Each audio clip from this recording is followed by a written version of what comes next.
sekalian atau dari ibu yang di sini sekalian gitu ya. Jadi begini, A ini adalah anak yang sangat aktif gitu ya, sangat aktif itu. Jadi kalau di terapi jadi kalau di terapi dia itu bisa turun dari kursi, nanti dia akan sembunyi di bawah kursi lama sekali gitu ya. Atau dia akan kayang, kakinya ke atas, kepalanya di bawah. Di apa namanya? Di tembok. Dia akan kayang. Gadet Bu Iva. Kenapa? Jadi ngebayangin pas ngajar itu Bu Iva. Jadi dia akan kayang, kadang juga salto gitu ya, dari atas kursi ke bawah gitu dia bisa salto gitu. Kadang yang paling menurut saya yang paling lucu dan juga menjengkelkan gitu ya, jadi satu gitu ya, lucu, menjengkelkan dan juga semuanya, itu dia bisa santai kayak di pantai di atas meja. Begitu. jadi benar-benar ini ya, anaknya benar ini. Dan pada saat duduk pun dia itu tidak bisa diam gitu. Jadi dia juga sebenarnya kalau paham aturan, dikatakan dia paham aturan, dia paham. Cuman mungkin kurang kinestetik gitu ya Bu. Ya. Anaknya kinestetik luar biasa ya. Ya, kalau ditebak ASD kan terlalu tebel ya. Jadi apakah dia ADHD kalau enggak kinestetik yang luar biasa? Jadi gini, dan oke Mas, nanti kita akan saya bahas dulu ya, nanti mau bisa tebak-tebak nih. Oh ya berarti dia ini gitu ya. Nanti juga bisa dikasih tahu saya apa yang harus saya lakukan gitu ya. Nah, dia ini setiap kali dia mau apa-apa gitu kan ya, dia mau apa-apa, misalnya dia mau pergi nih jalan ke terapi gitu kan ya. Dia akan bilang, meskipun dengan bahasa yang memang masih spontannya satu kata gitu kan ya. Jadi dia pasti bilangnya dia minta es krim dulu. Dia nunjuk McD gitu ya untuk beli es krim gitu. Nah, saya tanyakan juga, kadang-kadang dia juga kalau kalau pada saat di dalam terapi gitu ya, dia itu bisa lari sana, lari sini, itu satu ruangan itu bisa di ini. Jadi kalau di ruangan saya itu kalau pada saat terapi itu kan ada tembok ya, nah temboknya ini kan memang kedap suara, itu ditendang sama dia, hancurlah temboknya, berkeping-keping. Jadi anaknya, dan dia suka kalau marah dia suka melempar barang. Nah ini kan saya tanyakan juga ke orang tuanya di rumah ya, loh bagaimana ya Ma kalau si A ini gimana gitu kan. Nah waktu saya tanya memang kalau saat di rumah dia semuanya, jadi apa yang dia inginkan itu selalu dituruti. Kalau enggak dituruti, maka dia akan marah, dia tidak mau, atau dia nangis, atau dia ya begitu gitu ya. Jadi secara perilaku, artinya secara perilaku pada saat terapi gini ya, pada saat di terapi itu memang amazing dan luar biasa gitu ya. Perlu misalnya kalau ada 3 lagi nih kayak gini, saya bisa kurus nih, turun 10 kilo gitu. Begitu mah.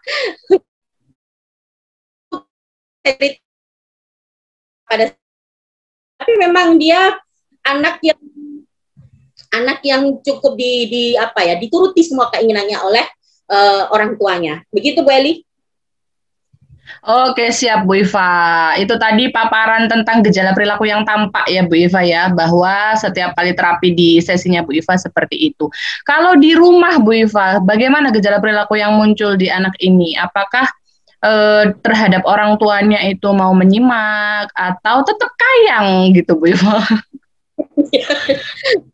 Jadi begini, saya pernah bertanya, kita kan salah satunya kita kan memberikan guide ya, maksudnya kita gimana gitu di rumah, bagaimana dia. Kalau di rumah ya, kalau dia pada saat saya ngomong gitu, dia tidak memperhatikan, dia ya ngapain gitu, dia lebih ke kayak lari, terus waktu saya satu kali dia langsung nggak memperhatikan saya gitu kan. Nah sama juga ketika dia kalau misalnya dia minta apa gitu kan, nah dia kalau tidak dituruti gitu kan, dia pasti marah, dia pasti akan nangis gitu, dia pasti akan melempar barang. Itu yang terjadi di rumah, Bu Eli. Oke, siap Bu Iva. Bagaimana mama-mama? Ini kayaknya banyak chat Bu Iva nih, saya bacain satu-satu ya Bu Iva. Nah, dari Ibu Ayuwati Aryani, itu butuh SI juga berarti kan ya Bu, atau gimana gitu. Lalu Mama Takian, iya sih anaknya belum bisa fokus, seharusnya paling nggak 9 menit bisa duduk tenang. Kalau belum bisa fokus gimana bisa belajarnya? Kayaknya mengarah di konsentrasi ini Bu Iva ya. Lalu Mama Dani, kepatuhan belum terbentuk ya Bu Iva. Nah, gimana nih Bu Iva? Kira-kira. Tapi kalau dibilang progres, sebenarnya progres nggak sih Bu Iva dia itu? Kalau ya, kalau dikatakan progres ya progres ya, dengan dia yang 1 tahun 7 bulan gitu ya, dia mampu untuk. Tapi dari seperti yang saya sampaikan tadi Bu Eli, kita kan punya standarisasi ya di Aurika itu yang gitu kan ya, berapa dia harusnya bisa ini. Cuman memang progres. Jadi apa ya, kalau dalam kita itu kita harus gitu loh. Kalau terapi itu ayo dengerin dulu, ayo kamu harus fokus gitu. Nah, energinya itu jadi mungkin habis ya untuk membuat anaknya itu disiplin gitu. Nah, kalau saya lihat gitu ya, sebenarnya kalau dari sisi motorik itu dia bagus loh. Motoriknya bagus. Dia motorik kasarnya juga bagus, motorik halusnya juga lumayan lah ya, artinya sosialisasinya juga bagus dia sama orang, dia tidak artinya itu tidak takut gitu ya, meskipun memang tidak memperhatikan kalau ini memperhatikan pada saat bicara gitu ya, tapi dia nggak takut gitu sama orang.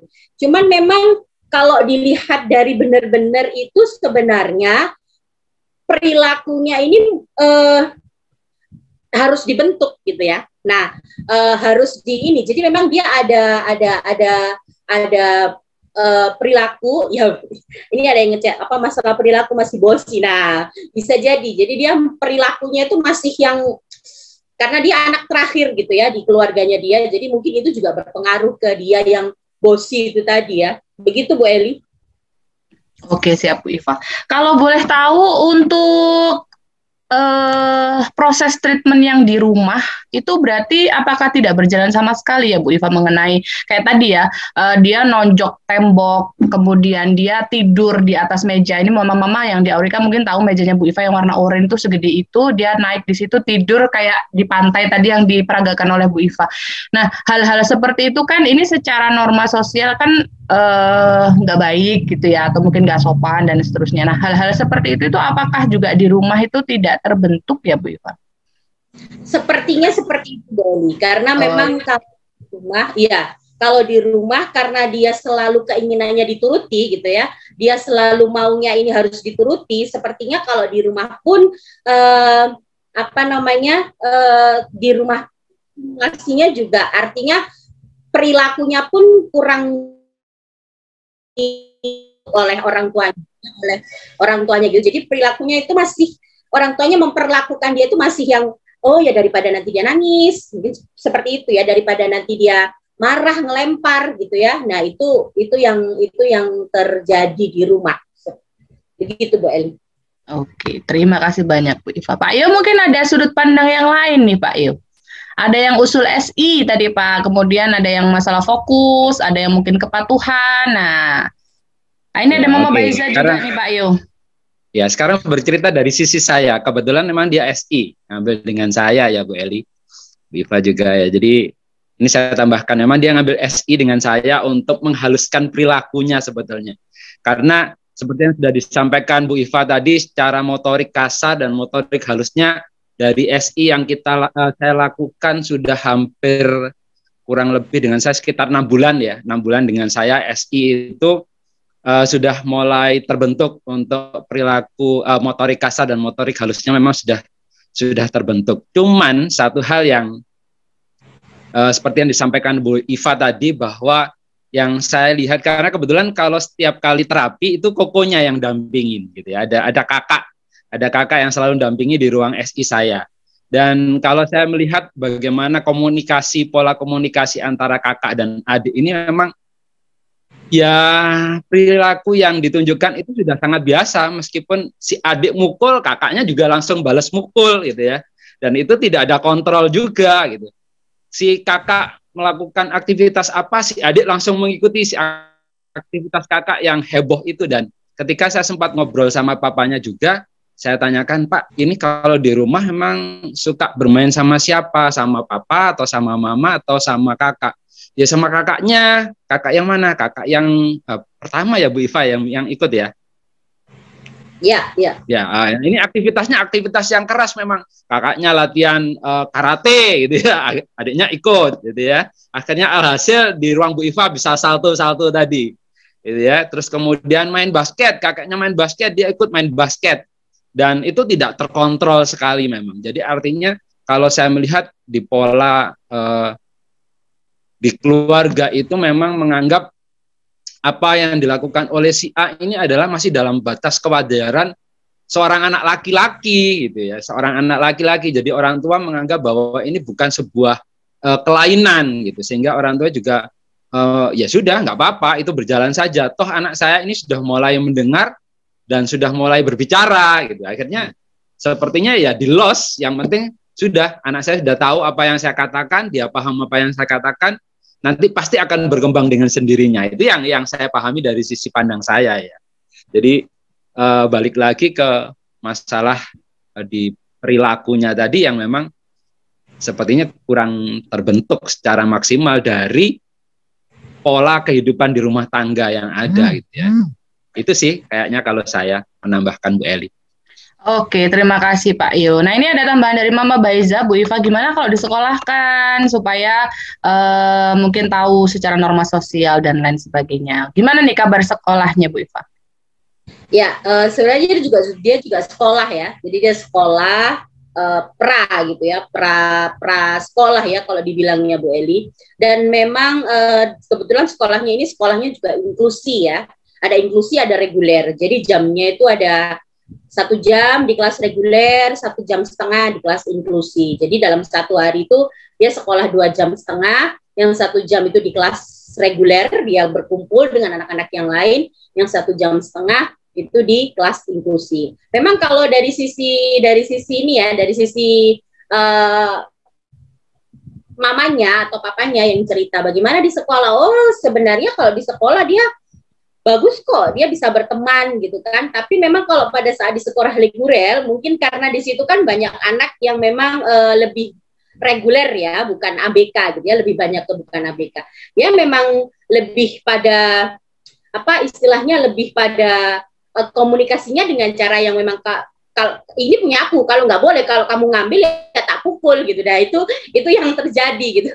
Tapi ketika di kelas inklusi gitu ya, di kelas inklusi ini dia karena anaknya sedikit gitu kan ya, karena anaknya sedikit, jadi dan mungkin dia melihatnya ini anak-anak ini kok lebih banyak diam gitu kan, dia juga ikut kalem sebenarnya. Nah kalau di kelas reguler dia lebih bahasanya sudah sama dengan yang disampaikan Pak Yu tadi, bahasanya sudah ini punya aku, kalau enggak, kalau kamu ambil, pukul sama dia, kadang ditendang gitu kan. Ya itu yang ini sih ya, dia sudah sekolah Bu Eli. Oke, siap Bu Iva. Nah, dari jabaran perilaku yang Ibu Iva sebutkan tadi, gejala-gejala yang muncul tadi, baik dari sisi orang tua, kemudian bagaimana habit dia di rumah, lalu bagaimana dia di terapi, saat di ruang terapi bersama Bu Iva, lalu sama kakaknya, dan seterusnya, interaksi-interaksi yang muncul. Kalau dari Bu Iva sendiri, masalah yang sebenarnya dialami oleh anak ini itu apa Bu Iva? Tadi kan Bapak Ibunya ada yang berpendapat masalah fokus, konsentrasi, kemudian SI, kemudian mungkin orang tuanya yang butuh diedukasi, nah kepatuhan dan lain sebagainya. Nah dari semua itu menurut Bu Iva mengerucut kemana nih perilakunya anak ini nih? Sebenarnya kalau dari sisi, ya terima kasih Bu Eli. Sebenarnya kalau dari sisi perilaku dia harus benar-benar dibentuk ya. Dia harus patuh, dia harus paham aturan, itu yang pasti nomor satu gitu ya. Dia harus ada ketegasan seperti yang disampaikan oleh mama-mama tadi, ada yang jawab, ada ketegasan di rumah bahwa aturannya harus benar nih. Kalau nggak mau gitu kan. Seharusnya memang seperti itu ya. Seharusnya yang harus dilakukan oleh orang tua. Sama, meskipun itu juga saat di terapi pun saya juga melakukan itu gitu. Cuman memang kalau kami lihat sampai sekarang gitu ya, ini memang lebih kepada perilaku ya. Jadi bukan kepada dia ada gangguan perilaku gitu ya. Lebih kepada perilakunya yang memang harus dibentuk, harus ditata kalau kita bilang. Harus benar-benar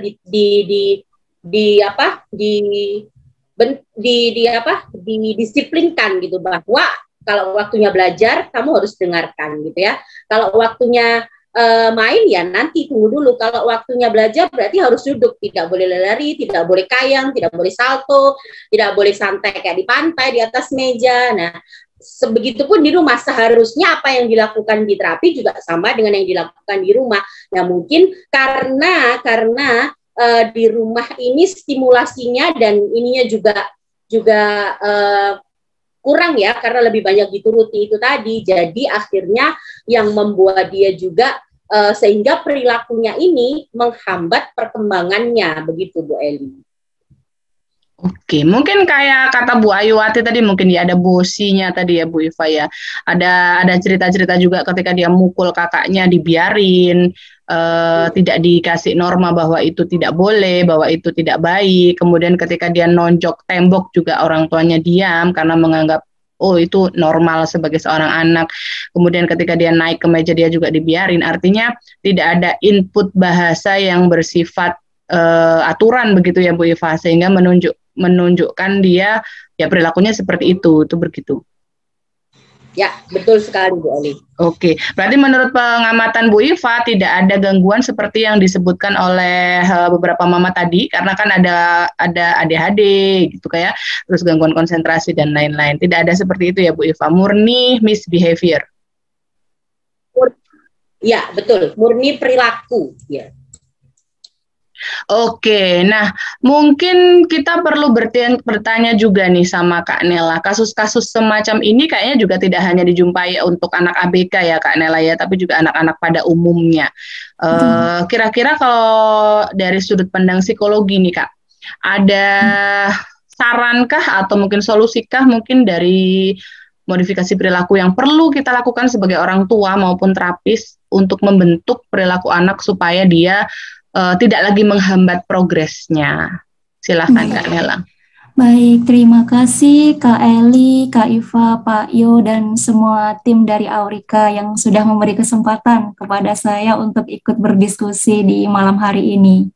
Jadi saya sepakat juga bahwa bedah kasus yang disampaikan oleh tim Aurika pada malam hari ini lebih mengerucut pada permasalahan perilaku.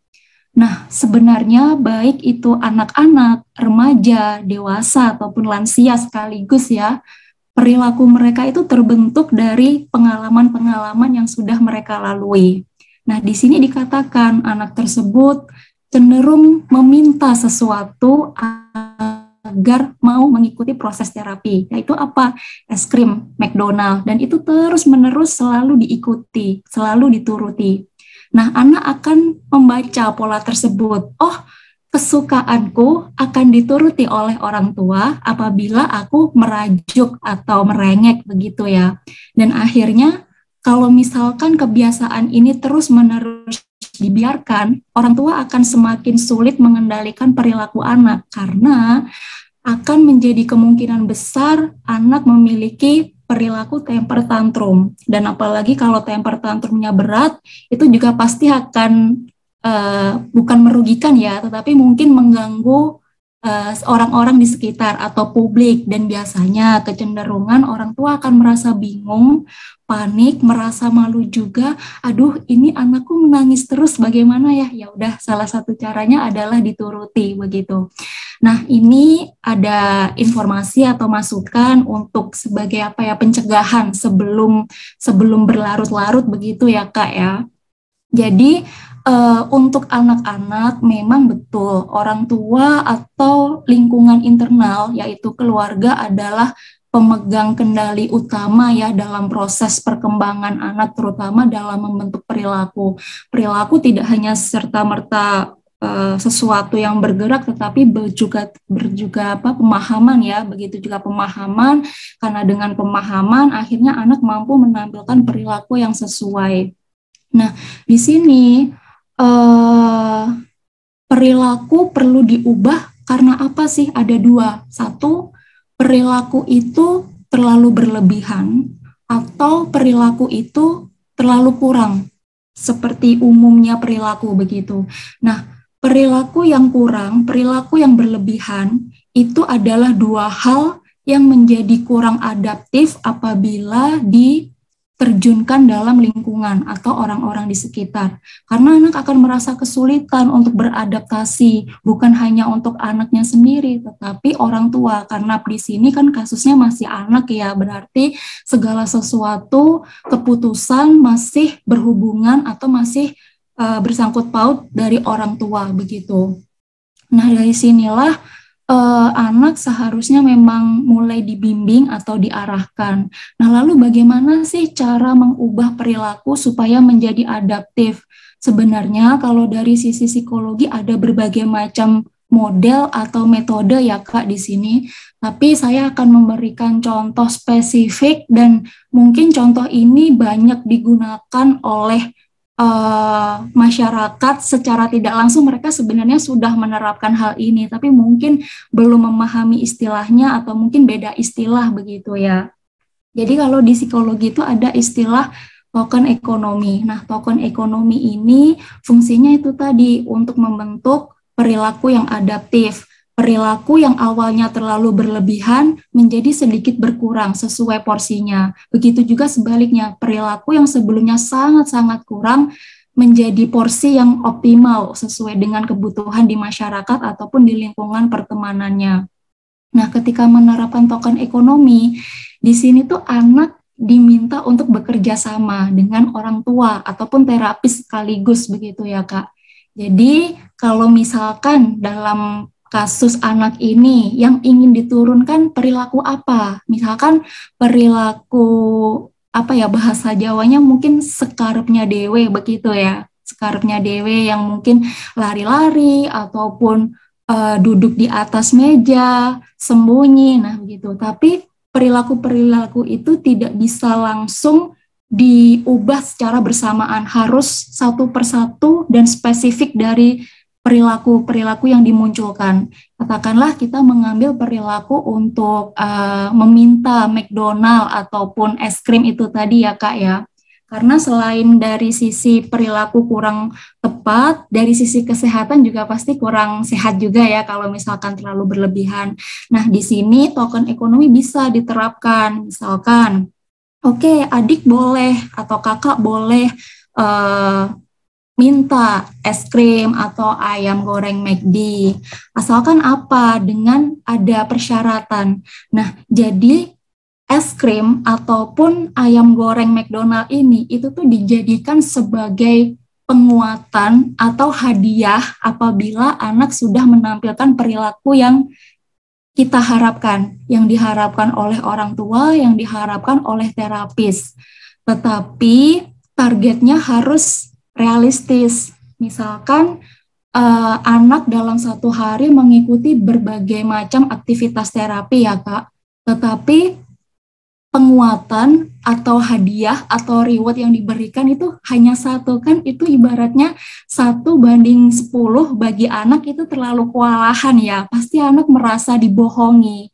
Nah, paling tidak untuk awal-awal dimulai oke lah 5, terus semakin lama semakin turun sesuai dengan kebutuhan anak. Dalam arti kebutuhan anak apa? Jadi sebelum melakukan token ekonomi, selama proses pembuatan perjanjian, selain menjelaskan oke, nanti ayah ibu akan membelikan ini apabila kamu sudah melakukan kegiatan atau aktivitas ini. Kemudian persyaratan yang kedua, nanti kalau misalkan berhasil mengikuti kegiatan terapi berapa jam atau berapa lama, ayam atau es krimnya bisa dibelikan satu persatu, atau besoknya hanya ayam saja, besoknya es krim saja, seperti itu ya Kak. Dan token ekonomi ini apabila betul-betul ingin diterapkan, kunci utamanya adalah memperhatikan penguatan atau hadiah yang akan diberikan. Apakah penguatan, reward atau hadiah ini efektif bagi anak? Karena begini, kalau misalkan kita memikirkan oke, rewardnya berupa hal yang dia senangi. Nah, bisa jadi loh di kemudian hari anak menjadi terpola, keinginanku akan dipenuhi terus karena aku berhasil menampilkan perilaku yang mereka inginkan, maka yang aku peroleh adalah sesuatu yang betul-betul aku inginkan juga. Berarti ibaratnya sesuatu yang diinginkan itu bersifat tidak terlalu fungsional begitu ya Kak, kalau misalkan terus-terusan seperti makanan junk food begitu ya. Jadi pemilihan reward atau penguatan itu harus dipertimbangkan apakah betul kalau misalkan ayam goreng ataupun es krim ini memang tepat untuk digunakan oleh adik, atau mengganti dengan bentuk benda lain, misalkan diberi saja harus mau yang ukur itu tidak ya Kak, tapi bisa diterapkan dari sekolah-sekolah yang sudah ditunjukkan, misalkan memberikan bintang, oke, adik atau kakak berhasil melakukan aktivitas ini, berarti hari ini dapat 5 bintang atau 3 bintang.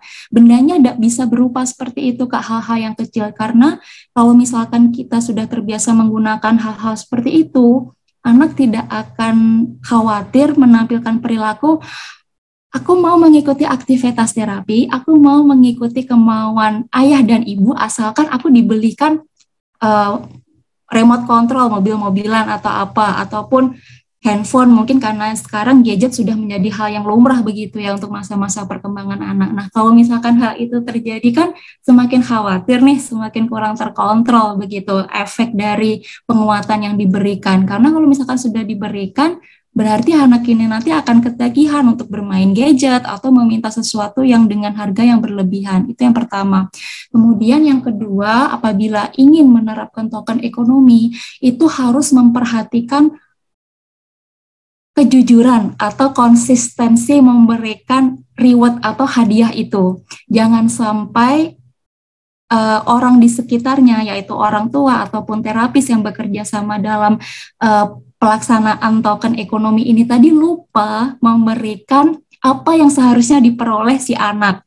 Katakanlah harusnya si anak mendapatkan 5 bintang karena berhasil melakukan 7 rangkaian aktivitas, katakanlah begitu. Tapi dia hanya mendapatkan 3. Nah, di sini pasti akan mempengaruhi kepercayaan anak pada lingkungan sekitarnya. Itu yang kedua. Kemudian hal yang ketiga yang perlu dipertimbangkan dalam pelaksanaan token ekonomi adalah jeda pemberian reward atau hadiah tersebut. Ibaratnya bahasa Jawanya atau mungkin bahasa Indonesia ya ini, istilah disapih. Kalau misalkan anak bayi ketika sudah mengonsumsi ASI kan mulai disapih ke susu formula begitu ya. Nah, ibaratnya tuh seperti itu. Jadi fungsi sapih dalam program atau teknik token ekonomi itu tuh sebenarnya berfungsi untuk semakin lama kekuatan, penguatan atau reward atau hadiah ini sudah bukan menjadi hal yang utama agar anak mampu menampilkan perilaku. Jadi diharapkan anak ini mampu menampilkan perilaku tanpa ada embel-embelan apapun, seperti itu Kak. Dan ini memang bertahap, makanya itu awal diberikan sekian, terus semakin lama semakin sedikit hingga akhirnya tuntas tanpa menggunakan penguatan satupun. Dan kondisi ini harus dijabarkan juga kepada anak, walaupun anak usianya masih kecil ya Kak, tapi saya mendapat masukan anak itu sangat merasa termotivasi, sangat merasa senang apabila dalam hal yang berhubungan dengan dirinya itu melibatkan pemikirannya dia juga, meskipun mungkin pemikirannya masih belum betul-betul objektif sekali, tapi setidaknya kita sebagai orang tua, kakak, ataupun saudara itu bisa memahami keberadaannya begitu. Itu yang ketiga. Kemudian yang keempat, akhirnya proses token ekonomi bisa berhenti tanpa penguatan atau reward itu tadi, dan itu nanti akan dievaluasi apakah efektif atau tidak begitu ya Kak. Jadi emang betul perkembangan perilaku atau perilaku yang dibentuk oleh anak itu tidak hanya dipengaruhi oleh diri anak itu sendiri. Dalam arti apa? Anak atau individu itu kan selalu membawa bawaan lahir ya. Salah satunya adalah temperamen gitu, temperamen, dan di sini tidak perlu dijelaskan spesifik karena tidak terlalu berhubungan secara signifikan begitu. Nah, yang di sini yang perlu saya garis bawahi adalah faktor eksternal, yaitu lingkungan keluarga. Memang diperlukan kerjasama yang konsisten, sejalan, supaya seandainya program atau teknik token ekonomi ini dilaksanakan, berarti orang-orang di sekitarnya pun paham alur ataupun rangkaian proses dari token ekonomi tersebut, begitu Kak. Oke, siap Kak Nela. Wah, token ekonomi Pak Yo. Token ekonomi. Terima kasih banyak Kak Nela untuk sharingnya.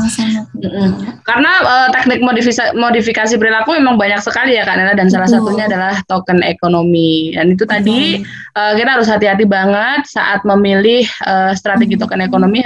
Tidak harus yang sifatnya material, tidak harus yang seperti benda-benda yang tadi, bisa dengan memberikan bintang atau mungkin stiker gitu ya Kak Nela ya. Oke.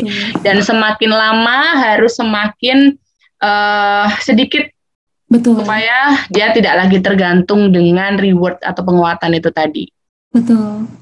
Oke, siap. Bagaimana Pak Yo? Ada tambahan kah dari Pak Yo atau Bu Iva mungkin pengalaman untuk modifikasi perilaku untuk anak-anak yang misbehavior?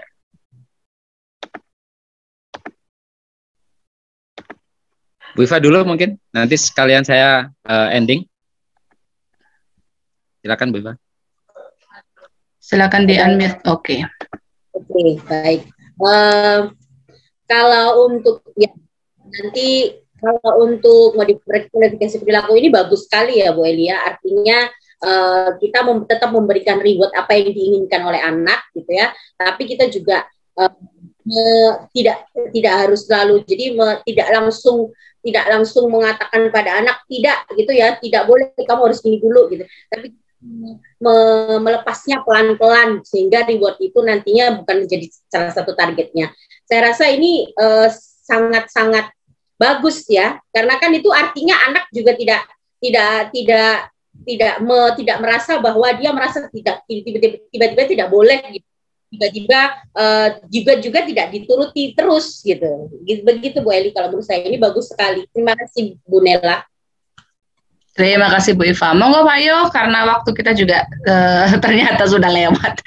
Silakan Pak Yo memberikan sudut pandangnya dan mungkin ada penutupnya nanti.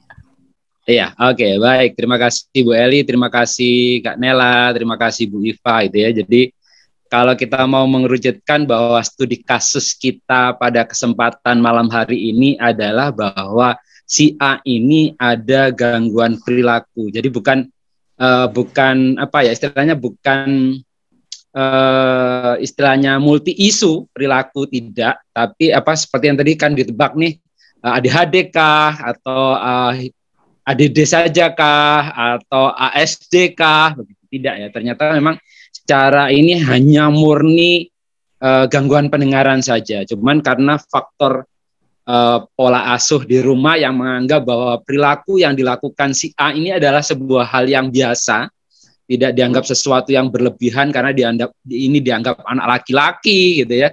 Dan itu di keluarga itu adalah sikap yang biasa begitu, sehingga ini dibiarkan saja. Terus kemudian ada faktor lain juga yang karena ini anak kecil, terus kemudian keluarga juga menganggap si A ini ada kebutuhan khusus begitu, sehingga untuk mengejar target agar mau mengikuti terapi akhirnya ada embel-embel untuk setiap kali biar mau terapi mendapatkan sesuatu gitu. Artinya sikap bosinya memang masih sangat terbentuk gitu ya. Itu sangat terlihat sekali dari perilaku dia ketika manggil papanya pun juga dia tidak manggil papa, tidak manggil tapi hoi hoi hoi hoi gitu ya, kalau manggil papa.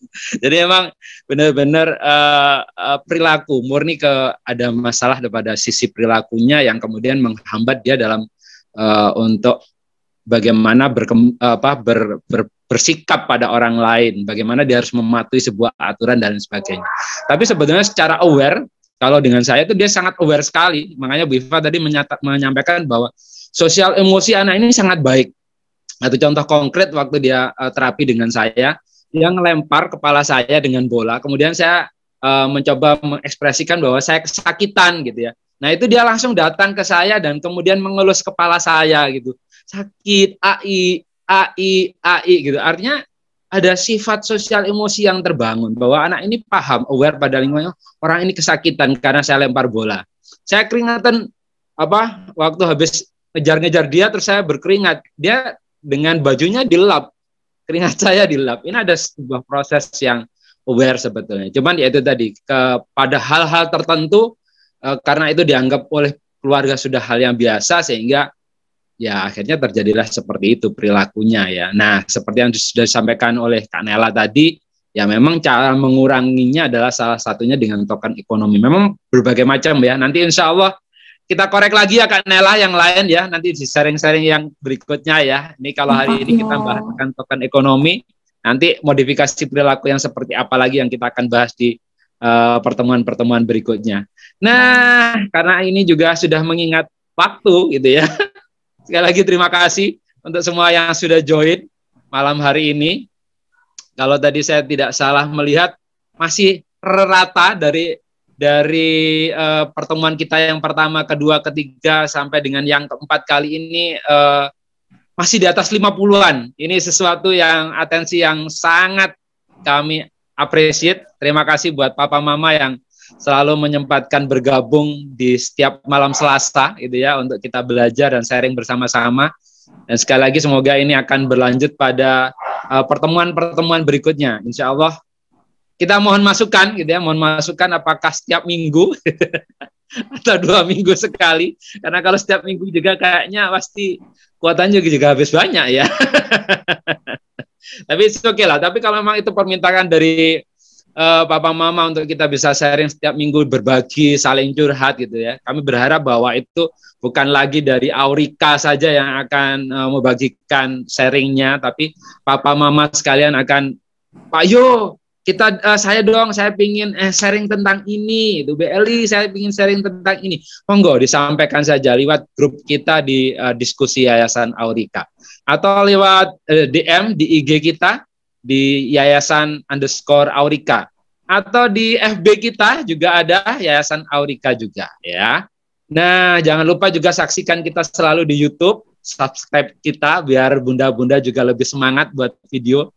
Ini tadi di rapat staff hari ini kita mau coba nih produksi video lagi yang nanti bisa buat video-video menarik memberikan pembelajaran buat anak-anak ya. Jadi biar support kita melalui YouTube-nya juga gitu ya supaya lebih menarik. Dan kita juga ada web www.yayasanaurika.org ya. Monggo dikepoin di semua di Instagram di media sosialnya Aurika.